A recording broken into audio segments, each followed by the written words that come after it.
Selangsa orang nggak ada yang sholat, Allah nggak akan pensiun jadi Tuhan. Seaceh orang nggak ada yang sedekah, Allah nggak akan bangkrut jadi Tuhan.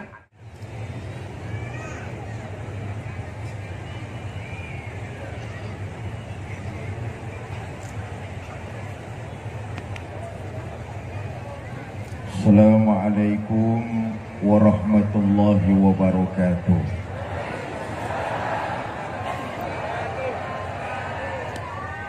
Bismillah walhamdulillah, wassalatu wassalamu ala rasulillah Sayyidina Muhammad ibn Abdillah wa ala alihi wa sahbihi wa mawala, amma ba'du.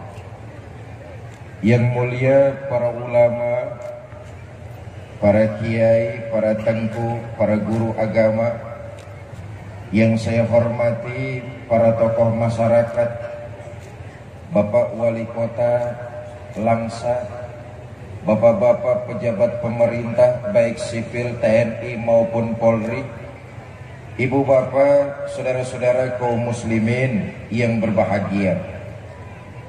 Alhamdulillah berkat izin dari Allah, malam ini kita dapat bertemu dan berkumpul. Mudah-mudahan pertemuan kita malam ini mendapat curahan rahmah dan berkah dari Allah Subhanahu wa ta'ala. Salawat dan salam selalu kita curahkan pada junjungan baginda Nabi Muhammad sallallahu alaihi wasallam, dengan harapan kelak di yaumil akhir kita semua mendapat syafaat dari Nabi Muhammad sallallahu alaihi wasallam. Bapak, Ibu, saudara-saudara, dari sekian banyak nabi dan rasul yang diutus, cuma 25 yang wajib kita imani. Dari 25 terpilih 5 yang bergelar ulul azmi. Dari 5 cuma 1 yang sangat istimewa. Siapa itu? Nabi kita Muhammad sallallahu alaihi wasallam. Apa tanda-tanda Nabi kita teramat istimewa? Di antaranya, pertama, akhlak baginda Nabi besar Muhammad sallallahu alaihi wasallam sungguh sangat agung dan mulia. Nabi diutus ke alam dunia tidak lain dan tidak bukan memperbaharui akhlak manusia. Karena inilah kunci utama kemajuan satu peradaban manusia. Satu daerah bisa jaya bukan karena faktor perputaran ekonominya yang luar biasa, tapi Langsa bisa maju, Aceh bisa jaya, bahkan Indonesia bisa bermartabat di mata dunia kalau masyarakat yang ada di dalamnya memiliki moral dan akhlak mulia. Iya Bu? Iya Bu? Apaan? Sok tahu. Maka pantas kalau Nabi diutus ke alam dunia memperbaharui akhlak manusia, karena inilah kunci sukses peradaban manusia. Orang kalau hidup sudah jauh meninggalkan ajaran agama, orang kalau hidup sudah lari dari nilai-nilai akhlak, maka posisinya sama seperti hewan, bahkan lebih buas dari binatang. Saya ulangi ini. Manusia kalau hidup jauh dari akhlak, posisinya sama seperti hewan, bahkan lebih buas dari binatang. Dia tidak lagi tahu mana halal, mana haram, mana hak, mana batil, terabas semua. Kita lihat, saudara, sebuas-buasnya bajing, dari dulu makanannya cuma kelapa. Belum pernah saya dengar ada bajing makanannya tahu. Tapi bajingan enggak cuman kelapa makanannya, aspal disikat, beras rakyat diembat, duit rakyat disikat. Begitulah manusia kalau hidup jauh dari akhlak, nggak kenal lagi mana hak mana batil. Bahkan kata Imam Ghazali, di setiap diri kita manusia ini ada sifat bahimiyah. Apa sifat bahimiyah? Insting binatang buas, lebih buas dari binatang buas. Makanya nanti di akhirat tuh manusia dibangkitkan sesuai dengan amal perbuatannya. Ada orang yang dibangkitkan badannya manusia tapi mukanya muka macan. Kenapa? Karena waktu hidup di alam dunia amalannya amalan macan. Apa amalan macan? Orang yang suka nindas, berbuat zolim, mau menang sendiri, itu amalan macan. Nggak percaya, saudara, dimanapun ada hutan, pasti rajanya macan. Betul? Walaupun hutan belum pernah mengadakan pilkada, tapi macan tidak mau tahu ada pilkada atau tidak. Pokoknya saya raja. Setelah macan naik jadi raja, bukan mengayomi rakyatnya, ini malah makanin rakyatnya sendiri. Ada lagi orang yang dibangkitkan badannya manusia tapi mukanya muka monyet. Bu, ibu tahu monyet? Taunya jangan ngeliatin saya dong. Kenapa? Karena waktu hidup di alam dunia amalannya amalan monyet. Apa amalan monyet? Tamak, rakus, serakah. Saudara nggak percaya, kapan-kapan ke kebun binatang, mampir sebentar di depan kandang monyet, kasih pisang dimakan, kasih lagi tangannya megang, kasih lagi kakinya nyekel, mulut ngunyah, tangan megang, kaki nyekel, kawannya dikasih masih disambar juga. Monyet. Selama mental monyet masih bergentayangan di Langsa, selama mental monyet masih bergentayangan di Aceh, selama mental monyet masih bergentayangan di Republik tercinta Indonesia, kesejahteraan, kemakmuran buat rakyat cuma tinggal kenangannya saja. Yang kaya akan semakin kaya, sementara yang miskin akan tambah sengsara. Kenapa? Mental monyet. Ya terusin aja sendiri. Ada lagi orang yang dibangkitkan badannya manusia tapi mukanya muka tikus. Ini sifat bahimiyah, lebih buas dari binatang buas.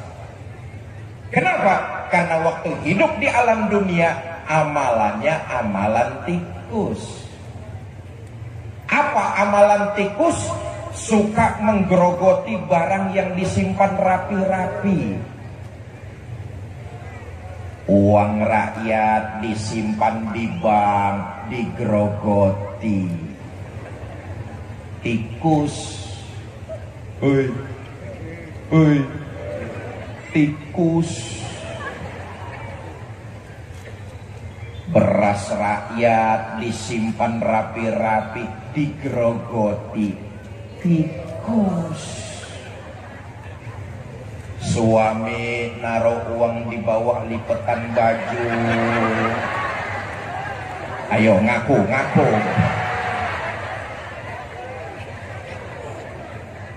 Maling, pencoleng, begal, rampok, koruptor dibangkitkan badannya manusia, mukanya muka tikus. Nauzubillah min. Karena itu korupsi ini jadi musuh bersama kita rakyat Indonesia. Ini ibarat penyakit kanker ganas stadium 4. Musuh kita bersama nih.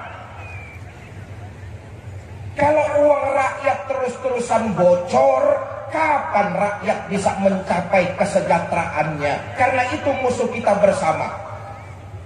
Saya miris kalau para pengamat mengatakan bahwa korupsi di Indonesia ini hampir jadi sebuah tradisi. Miris saya. Bahkan ada sebuah anekdot tentang parahnya korupsi di negara kita.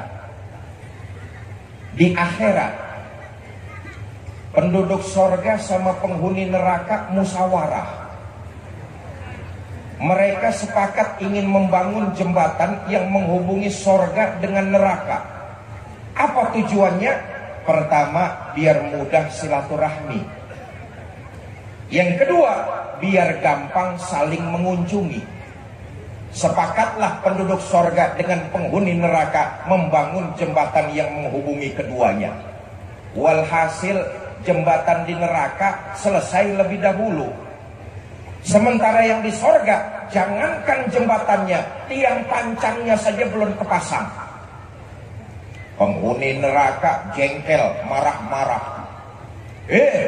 Penduduk sorga, cepat selesaikan pekerjaannya.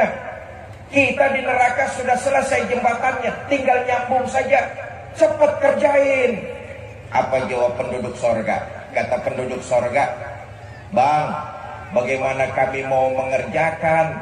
Pimpinan proyek, pemborong, sama menterinya kan di tempat abang semua.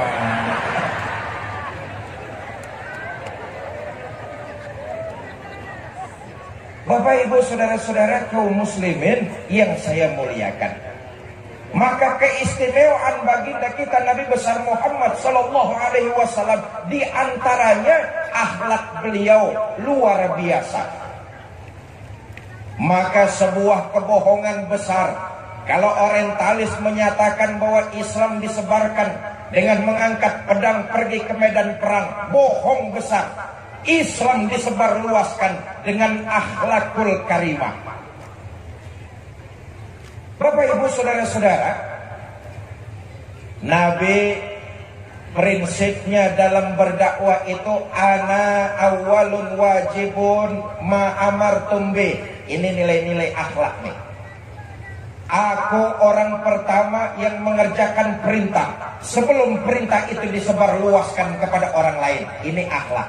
Dengan kata lain, ucapan dan perbuatan baginda Nabi sama. Akhlak. Contoh, Nabi pernah menganjurkan, saudara-saudara, rajin-rajinlah bersedekah. Dalam sejarah hidup Nabi kita baca, di rumah beliau nyaris belum pernah ada uang nginap. Lain saat Nabi menganjurkan, saudara-saudara, rajin-rajinlah bangun tengah malam, ambil air wudhu, dirikan sholat tahajud, laporkan persoalan kepada Allah. Sejarah kita baca, Nabi kalau sholat tahajud kakinya bengkak karena rajin rukuk dan sujud. Dosa sudah mendapat jaminan ampun dari Allah, tapi sholat tahajud kakinya bengkak karena rajin rukuk dan sujud. Saya juga tahu orang langsa yang hadir malam ini banyak pula yang kakinya pada bengkak. Asam urat. Ucapan dan perbuatan sama. Saudara-saudara, rajin-rajinlah bangun tengah malam. Nabi sepertiga malam yang akhir sudah bangun. Bu, Ibu rajin bangun tengah malam. Ngapain? Bapak, Ibu, saudara-saudara kaum muslimin yang saya muliakan, karena itu nilai-nilai akhlak, ucapan dan perbuatannya sama. Nabi diutus ke alam dunia memperbaharui akhlak manusia. Nabi mengajarkan kepada kita umat Islam bukan cuma sekedar berakhlak kepada seagama, bukan cuma sekedar berakhlak kepada orang lain agama, tapi Nabi mengajarkan kepada kita umat Islam berbuat baiklah kepada seluruh makhluk Allah di alam semesta. Ini hebatnya ajaran Islam. Jelas sudah, Islam bukan agamanya radikalis. Islam bukan agamanya teroris. Islam agama yang menyebarkan nilai-nilai kebaikan, dicontohkan dan diajarkan baginda Nabi besar Muhammad sallallahu alaihi wasallam kepada seluruh makhluk Allah di alam semesta. Kita umat Islam dianjurkan, dicontohkan, disuruh terus berbuat kebaikan. Kepada binatang saja Nabi mencontohkan kita berbuat baik. Iza zabahtum, kalau kamu menyembelih hewan korban, asah dulu pisaumu. Jangan motong ayam menggunakan pisau tumpul. Kenapa? Itu tidak berperi kebinatangan. Kepada binatang saja kita masih terus disuruh berbuat baik. Luar biasa ajaran baginda Nabi ini. Dalam fikih babul baul, tata cara buang air kecil, orang laki-laki diajarkan tuh makruh, jangan buang air kecil di atas tanah yang berlobang, jangan kencing di atas tanah yang berlobang. Kenapa? Siapa tahu di dalam tanah yang berlobang itu ada semut lagi pada rapat membahas anggaran pembangunan rencana kota Langsa di tahun 2020. Apa dosanya itu semut mati kelojotan gara-gara kita kencingi? Inilah luar biasanya. Nabi bukan cuma mengajarkan tapi mencontohkan.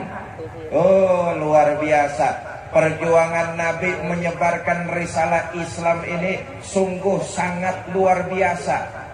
Ini sebagai iktibar, ini sebagai perenungan buat kita umat Islam dalam menebarkan nilai-nilai kebaikan, dalam berjuang. Pasti akan selalu ada rintangan, ujian dan tantangan. Kita lihat Nabi 13 tahun di Mekah, 10 tahun di Madinah, menyebarkan nilai-nilai Islam, mengajak manusia untuk berakhlak, mendapati rintangan, ujian, tantangannya tidak alang kepala. Ini gambaran buat kita umat Islam. Dalam berjuang pasti akan ada rintangan dan ujian. Karena itu malam ini saya titip pesan buat adik-adik saya, para remaja, para pemuda kota Langsa. Selama kalian berjuang di atas nilai-nilai kebenaran, maju terus, pantang surut, mundur ke belakang. Selama kalian berjuang di atas nilai kebenaran, jangan pernah ada rasa takut berbuat. Jangan pernah ada rasa salah karena berbuat. Saudara, ketahuilah, dalam berjuang salah karena berbuat itu lebih bagus daripada saudara tidak pernah salah karena tidak pernah berbuat. Dalam soal kebaikan, berjuang di atas nilai-nilai kebenaran, salah masih lebih bagus daripada saudara tidak pernah salah karena tidak pernah berbuat. Contoh, saudara baca Quran, salah masih lebih bagus daripada saudara tidak pernah salah karena tidak pernah baca Al-Quran. Berjuang dengan kebenaran. Saya dong baca Quran nggak pernah salah. Bacanya kapan? Nggak pernah. Karena itu dalam berjuang di atas nilai kebenaran, jangan pernah takut salah. Andai kata salah, masih lebih baik daripada saudara tidak pernah salah karena tidak pernah berbuat. Bapak Ibu, saudara-saudara kaum muslimin yang saya muliakan, Nabi 13 tahun di Mekah berjuang mengajak manusia untuk berakhlak kepada Allah. Ini artinya apa? Menanamkan nilai iman, memantapkan ajaran agama, meningkatkan keyakinan kepada Allah Subhanahu wa ta'ala. 13 tahun Nabi fokus di Mekah hanya menanamkan nilai iman, mengajak manusia untuk menyembah dan minta tolong saja kepada Allah Subhanahu. Bapak Ibu, saudara-saudara kaum muslimin yang saya muliakan, malam pergantian tahun kita hadir di lapangan Merdeka. Landasan kita hadir kemari tidak lain dan tidak bukan ingin meningkatkan kualitas iman, muhasabah di akhir tahun, agar kita semua makin taqarrub, makin dekat kepada Allah Subhanahu wa taala. Imanlah yang menyebabkan kehidupan kita bahagia di alam dunia, lebih-lebih di alam akhirat nanti. Kita hidup karena iman, berbuat pun karena iman, dan ingin kembali menghadap Allah Subhanahu wa taala dalam menggenggam nilai-nilai keimanan. Mudah-mudahan saya yakin yang hadir di sini imannya mantap. Amin. Akidahnya kuat, agamanya hebat, dan mudah-mudahan yang hadir di lapangan Merdeka golongan orang-orang selamat. Amin. Saudara, indikasi meningkatnya kualitas iman itu dibarengi dengan memperbanyak amal ibadah dan nilai-nilai kebaikan. Allah tidak mengambil keuntungan sedikit pun dari ibadah yang kita kerjakan. Seluruhnya manfaat itu akan kembali buat diri kita masing-masing. Selangsa orang gak ada yang sholat, Allah gak akan pensiun jadi Tuhan. Seaceh orang gak ada yang sedekah, Allah gak akan bangkrut jadi Tuhan. Sholat yang kita dirikan, sedekah yang kita keluarkan, kebaikan yang kita tebarkan di alam dunia, seluruhnya manfaat itu akan kembali buat diri kita masing-masing. Maaf, yang hadir malam ini di lapangan kan semuanya calon-calon jenazah. Betul? Nih semuanya yang hadir di sini pasti bakal mati apa tidak nih? Mati. Ada manusia yang hidup terus-terusan. Semua kita pasti bakalan mati. Betul? Ibu-ibu yang di sebelah kiri saya nih bakal mati apa tidak nih? Mati. Bapak-bapak yang sebelah kanan saya bakal mati apa tidak nih? Mati. Ketua panitia mati apa tidak? Mati. Saya yang lagi diri di sini bakal mati apa tidak? Mati. Sentimen loh.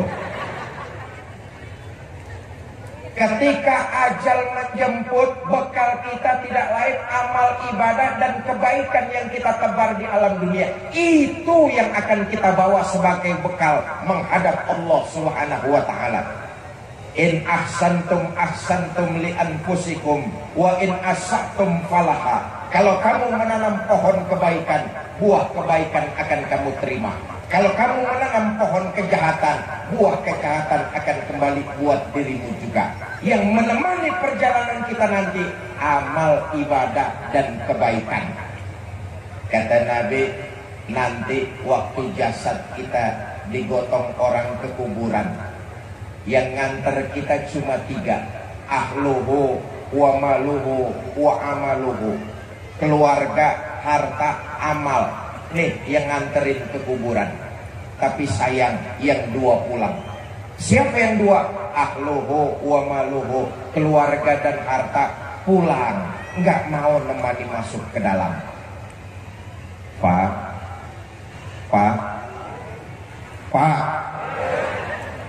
maaf kalau bapak-bapak mati duluan.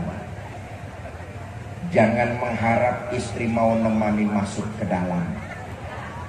Bagaimanapun cintanya istri kepada kita, begitu jasad kita diturunkan orang ke liang kubur, paling istri cuma berdiri di tepian, berlinang air mata sambil berkata, "Bang, sampai sini saja saya mengantar. Mudah-mudahan abang betah di dalam. Nggak usah naik-naik lagi, Bang."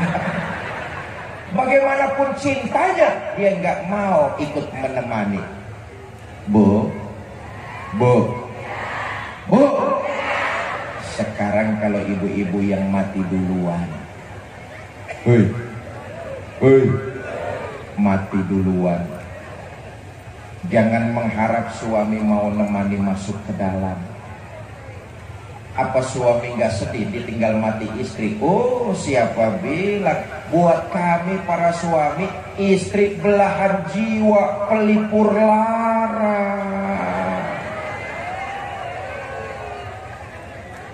Apa suami nggak sedih, nggak nangis ditinggal mati istri? Oh, siapa bilang? Bercucuran air mata. Mata yang kanan, mata yang kiri melotot nyari mana gantinya. Yang nemenin kita nggak lain amal ibadah yang landasannya iman murni. Nah, ini berakhlak kepada Allah, iman murni kepada Allah Subhanahu wa ta'ala. Itulah yang menemani. Maka indikasi berakhlak kepada Allah, meningkatnya kualitas iman, hidup memperbanyak amal ibadah dan menebarkan nilai-nilai kebaikan. Saudara, jangan lupa, Bu, salah satu gudang ibadah itu ada dalam rumah tangga kita masing-masing. Dahulu Nabi pernah didatangi serombongan. Cek 1 2. Kedengaran? Sampai mana saya tadi ngomongnya tuh? Dahulu Nabi pernah didatangi serombongan kaum ibu-ibu. Ya Rasulullah, kalau orang laki menuntut ilmu, kami wanita menuntut ilmu, insya Allah pahalanya sama, pinternya pun sama. Kalau orang laki puasa, kami perempuan juga puasa, insya Allah pahalanya sama. Tapi kalau orang laki mengangkat pedang pergi ke medan perang, mereka gugur, mereka mendapatkan pahala syahid. Di mana pahala syahidah kami kaum ibu ya Rasul? Atas pertanyaan serombongan ibu-ibu, Nabi senyum, kemudian beliau menjawab, ibu-ibu nggak usah khawatir, pahala syahidah kaum ibu ada dalam rumah tangga ibu masing-masing. Karenanya salah satu gudang ibadah ada dalam rumah tangga kita. Istri taat kepada suami itu ibadah. Ya Bu, ya Bu, mau kemana-mana izin sama suaminya, cium tangan suaminya. Tadi mau ngaji di lapangan Merdeka, izin nggak sama suaminya? Cium tangan suaminya. Ngaku. Sama suami jangan selonong boy, izin. Ingat, ketika seorang wanita telah bersuami, maka hal pertama yang harus dia dapatkan adalah izin dari suaminya. Jangankan amalan mubah, amalan sunnah dikerjakan tanpa seizin suami, bukan pahala yang dia dapat, kemungkinan dosa. Apa sebab? Tanpa seizin suami. Jelas? Saya tanya ibu-ibu langsa nih, Bu, baca Al-Quran itu hukumnya apa Bu? Sunnah. Menjawab dan memenuhi panggilan suami itu hukumnya apa Bu? Wajib. Mana yang harus didahulukan antara sunnah dan wajib? Pintar sudah.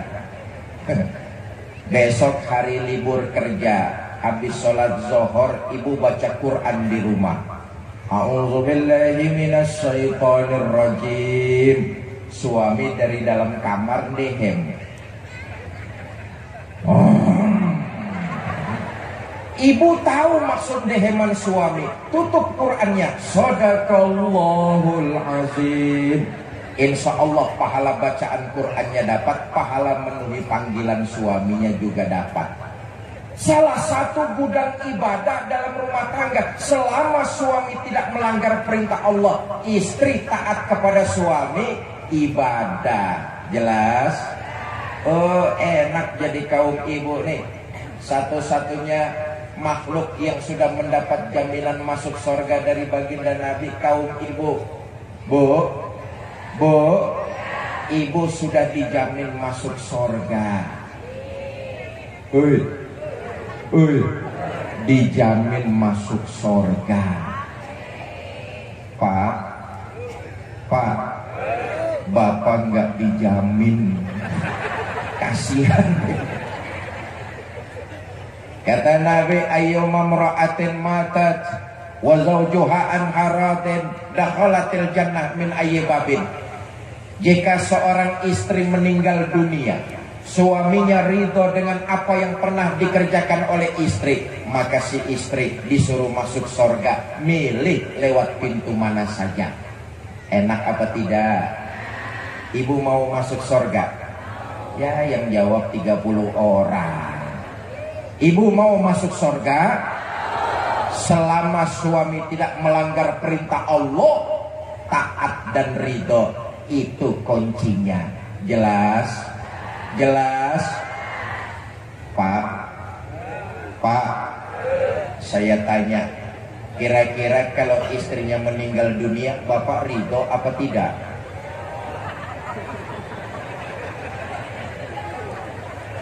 Oh, yang jawab ridho udah kesel benar sama istri. Bapak Ibu saudara-saudara kaum muslimin yang saya muliakan, berakhlak kepada Allah itu artinya meningkatkan kualitas iman dan memperbanyak amal ibadah. 13 tahun baginda Nabi di Mekah fokus menanamkan nilai-nilai iman. Maka di penghujung akhir tahun, memasuki awal tahun, malam ini kita mengadakan introspeksi muhasabah. Jangan sampai kualitas iman kita tahun depan sama seperti tahun sekarang. Karena itu mulai malam ini kita azam, kualitas iman kita harus kita tingkatkan dengan memperbanyak amal ibadah dan menebarkan nilai-nilai kebaikan. Satu.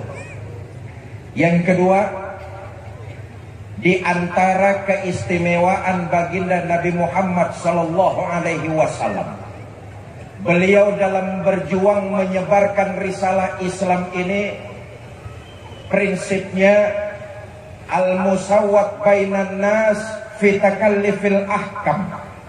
Semua manusia sama begitu berhadapan dengan hukum. Dalam Islam, hukum tidak pandang bulu pilih kasih. Dalam Islam, hukum milik semua lapisan. Tidak ada manusia yang kebal hukum.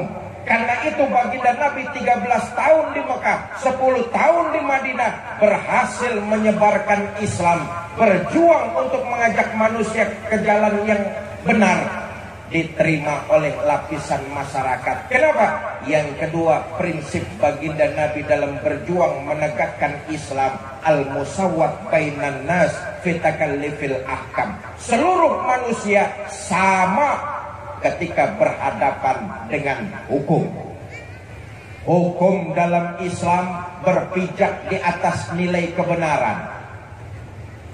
Kalau hukum berpijak di atas nilai kebenaran, maka akan terciptalah rasa keadilan. Saudara, tidak bisa tidak. Kalau Indonesia mau di atas puncak peradaban, maka hukum harus ditegakkan di atas nilai-nilai kebenaran. Hukum jangan pilih kasih. Hukum jangan pandang bulu. Sebab kalau hukum terus-terusan pandang bulu, tentu yang enak yang banyak bulunya. Siapa? Monyet. Hukum dalam Islam sifatnya universal. Saudara, dahulu pernah orang Yahudi perkaranya dimenangkan dalam pengadilan Islam. Ini bukti ajaran Islam dalam hukum sifatnya universal. Orang Yahudi perkaranya dimenangkan dalam pengadilan Islam. Luar biasa hukum Islam nih. Di zaman Ammar bin As jadi gubernur Mesir, satu hari Ammar bin As santai-santai di depan istananya yang megah dan mewah. Di depan istananya yang megah ada gubuk reot punya orang Yahudi. Gubernur panggil ajudan. Ajudan, saya Pak. Itu di depan istana saya, gubuk reot punya siapa ini? Yahudi Pak. Panggil Yahudi, bawa ke sini.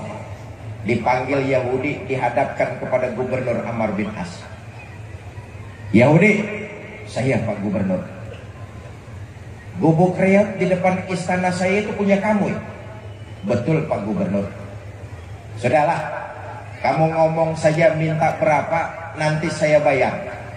Sebab di atas lahan kamu itu saya akan bangun masjid yang megah dan mewah. Sudah, kamu ngomong saja minta berapa, saya bayar.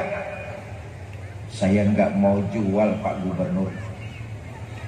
Saya ganti rugi 2 kali lipat. Saya nggak mau. Saya ganti rugi 3 kali lipat. Pak Gubernur, jangan ganti rugi 3 kali lipat, 10 kali lipat juga saya nggak mau. Kan yang namanya ganti rugi, biar diganti tetap saja rugi. Saya nggak mau jual. Baik Yahudi, kamu jangan menyesal ya. Pulang Yahudi nih. Besok petang Yahudi pulang dari ladang, dia saksikan gubuk reotnya rata sama tanah, hancur di bulldozer. Di bulldozer sama Satpol PP. Satpol PP-nya Amr bin As. Yahudi lihat gubuk reotnya rata sama tanah, berlinang air mata. Kata Yahudi, begini nasib rakyat kecil. Diperlukannya waktu kampanye doang. Belum jadi pejabat, janji nggak bakalan gusur rakyat. Sudah jadi pejabat mah tetap saja rakyat digeser-geser. Lama Yahudi termenung, akhirnya Yahudi sadar, Amr bin As kan cuma gubernur. Di atas gubernur lagi ada jabatan yang lebih tinggi, khalifah, presiden. Saya mau lapor sama Khalifah Umar bin Khattab. Bapak Ibu, Yahudi belum pernah bertatap muka dengan Khalifah Umar. Dia nggak tahu raut wajah Khalifah Umar kayak apa. Tapi karena nekat mencari keadilan, berangkat dari Mesir ke Madinah untuk berjumpa sang Khalifah. Sampai gerbang kota Madinah, ini Yahudi kebingungan. Tengok kiri kanan. Dia nggak tahu wajah Khalifah Umar macam apa. Bingung dia. Sedang bingung-bingungnya, Yahudi lihat di bawah dari jauh ada orang laki berteduh di bawah pohon korma. Ada orang laki berteduh di bawah pohon korma. Dihampiri lalu ditanya, "Selamat siang Kak." "Siang." Kaget. Mohon maaf, pidato kalau sudah lapar lagi ya begini. "Selamat siang Pak." "Siang." "Bapak kenal Khalifah Umar bin Khattab?" "Kenal." "Istananya terbuat dari apa Pak?" "Istana Umar bin Khattab pondasinya bertaburkan mutiara iman, dindingnya berlapiskan akhlak, dan kubahnya bermahkotakan tawadu. Itulah istananya Umar bin Khattab." "Oh, hebat ya Pak." Oh. "Kalau pengawalnya Khalifah Umar banyak Pak?" "Banyak. Pengawal Umar bin Khattab fakir miskin, yatim piatu, orang tua jompo, janda-janda tua. Itulah pengawalnya Umar bin Khattab." Wah, pengawalnya banyak, istananya hebat. Ngomong-ngomong, rakyat kecil kayak saya bisa nggak bertemu sama Khalifah? "Bisa." "Kapan Pak?" "Sekarang juga." "Di mana Pak?" "Di depan kamu." "Loh, jadi Bapak?" "Iya, saya Umar bin Khattab. Ada apa kamu cari saya?" "Pak, begini, saya agamanya Yahudi, datang jauh dari Mesir. Di Mesir gubernur Bapak Amr bin As zolim. Zolim bagaimana? Saya punya gubuk reot, katanya di atas tanah saya akan dibangun masjid yang megah dan mewah. Saya nggak mau jual, tanah saya diambil paksa, gubuk saya diratakan. Saya datang ke sini nuntut keadilan. Baik, Yahudi, kamu lihat ada tempat sampah? Lihat Pak. Tolong ambilkan saya sepotong tulang onta. Yahudi bingung. Datang nyari keadilan, ini malah disuruh nyari tulang. Karena yang nyuruh khalifah korek tempat sampah, dapat sepotong tulang onta diberikan kepada khalifah. Khalifah Umar mencabut pedang, dengan ujung pedang beliau torehkan garis lurus tepat di tengahnya. Selesai, tulang itu diberikan lagi kepada Yahudi. Yahudi, ini tulang, bawa pulang ke Mesir, kasihkan gubernur saya Ammar bin As. Tambah bingung Yahudi. Kata Yahudi, Pak, saya datang jauh-jauh dari Mesir mau cari keadilan. Kalau cuma cari tulang, di sana juga banyak Pak. Sudah, nggak usah banyak tanya. Kau bawa pulang tulang ini, kasihkan gubernur saya Ammar bin As. Nanti dia ngerti maksud saya. Pulang Yahudi ini ke Mesir. Sampai Mesir, langsung ke istana gubernur Ammar bin As. Selamat siang Pak Gubernur. Selamat siang. Ada apa Yahudi? Ada oleh-oleh. Dari mana? Dari Khalifah Umar bin Khattab. Oleh-oleh apa? Tulang. Begitu melihat tulang, muka gubernur Ammar bin As pucat, badan gemetar, keringat dingin keluar dari sekujur tubuhnya. Ngelihat tulang, muka pucat, badan gemetar. Yahudi tambah bingung. Kata Yahudi, baru tumben saya lihat ada gubernur takut sama tulang. Akhirnya Yahudi memberanikan diri bertanya, Pak Gubernur, kelihatannya Bapak takut betul sama tulang ini. Ini memang tulang apa sih? Yahudi, ini tulang bukan tulang sembarang. Seolah-olah dengan tulang ini Khalifah Umar titip dua pesan keras kepada saya.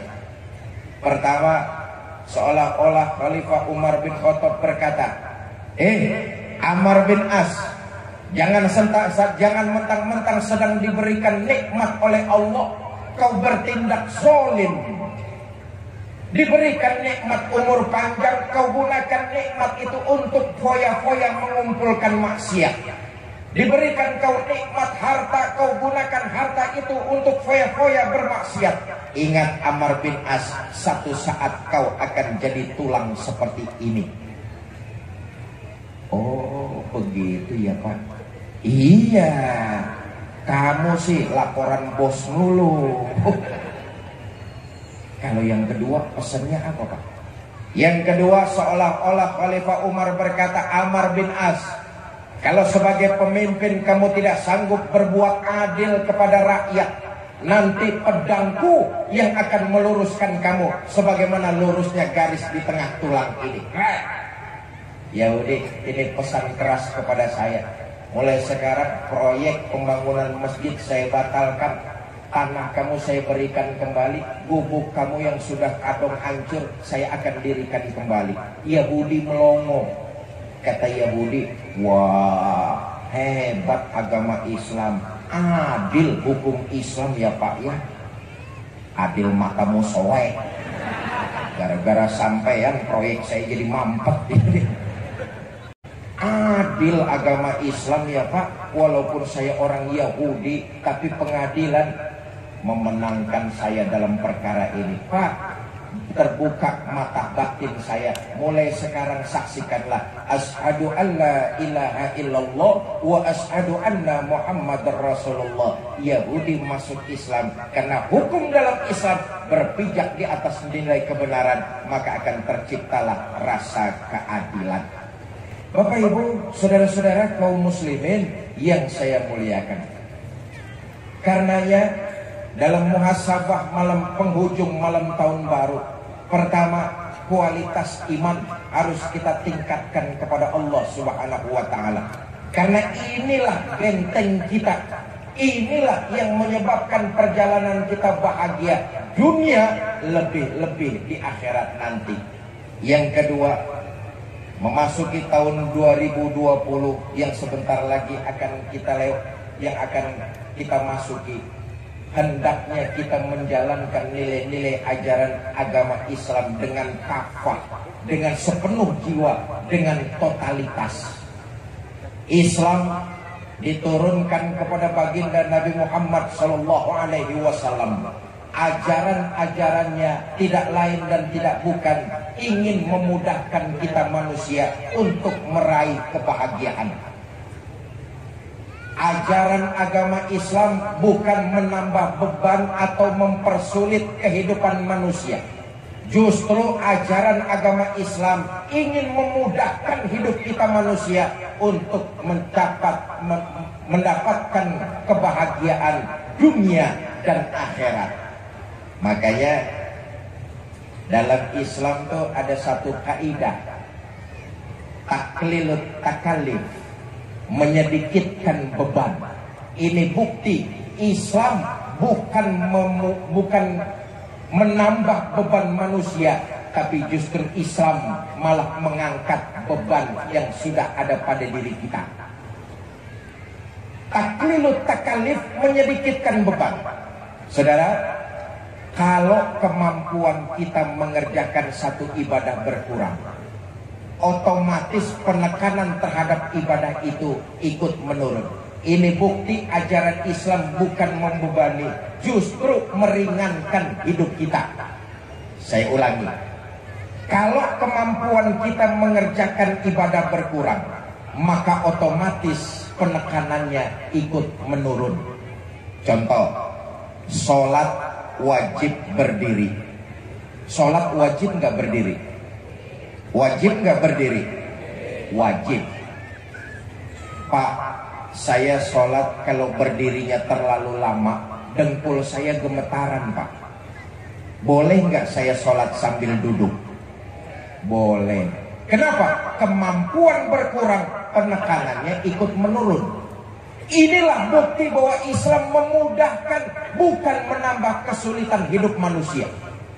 Kalau ada orang yang bilang ajaran Islam justru bikin sulit hidup manusia, ini omongan orang goblok. Goblok, tahu goblok? Bodoh. Bodoh, tahu bodoh?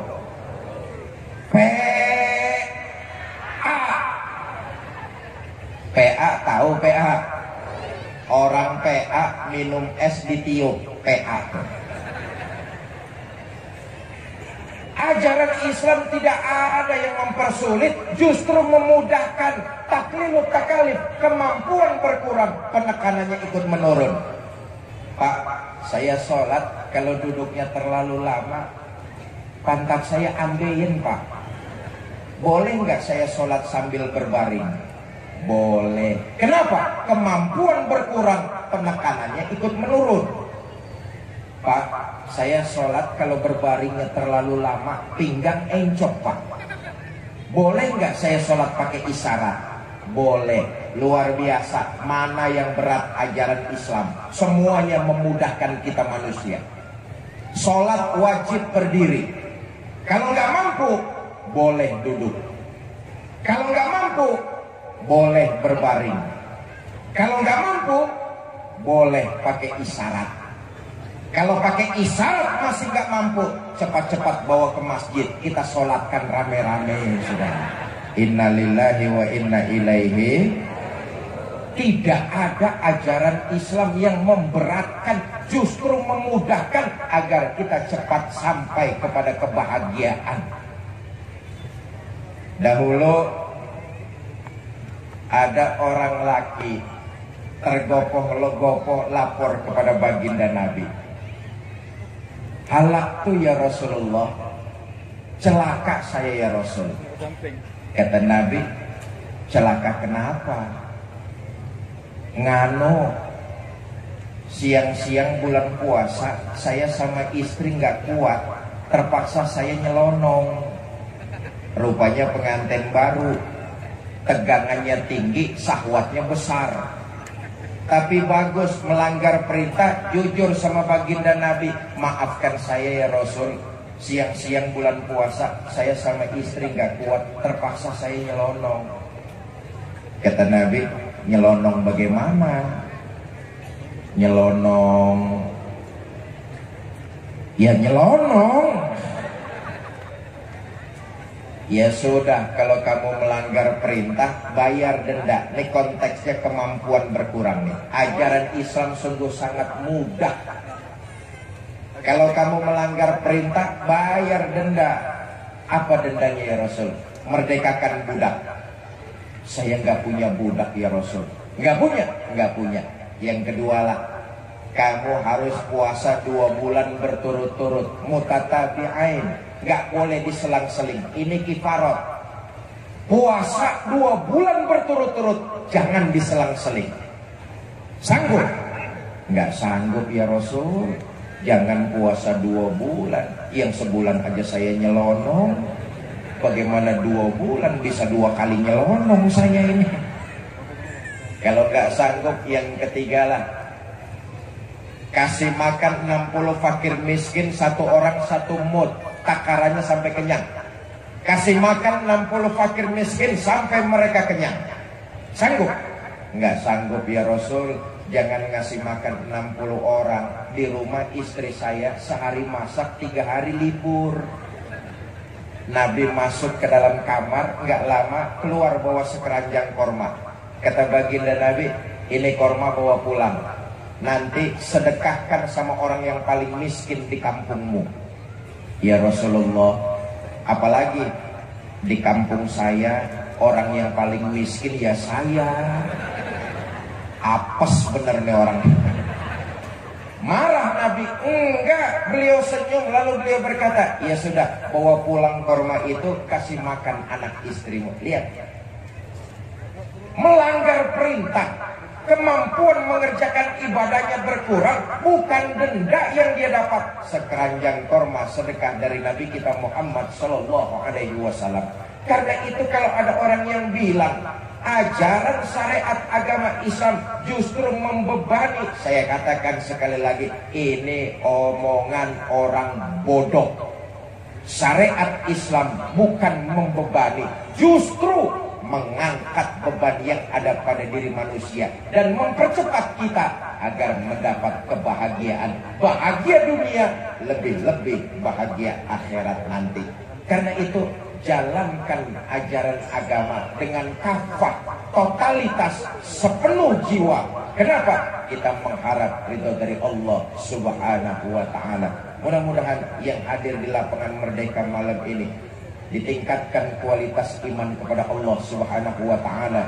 Hadir di sini dalam rangka tabligh akbar pergantian tahun dicatat sebagai sebuah ibadah dan dilipat gandakan pahalanya. Dan mudah-mudahan seluruh kita yang hadir nanti di akhirat akan mendapat syafaat dari Nabi Muhammad Sallallahu Alaihi Wasallam. Bapak Ibu, ini saja yang dapat saya sampaikan. Mudah-mudahan ada manfaat. Lebih kurang saya mohon maaf. Wallahul muwaffiq ila aqwamit thoriq. Assalamualaikum warahmatullahi wabarakatuh.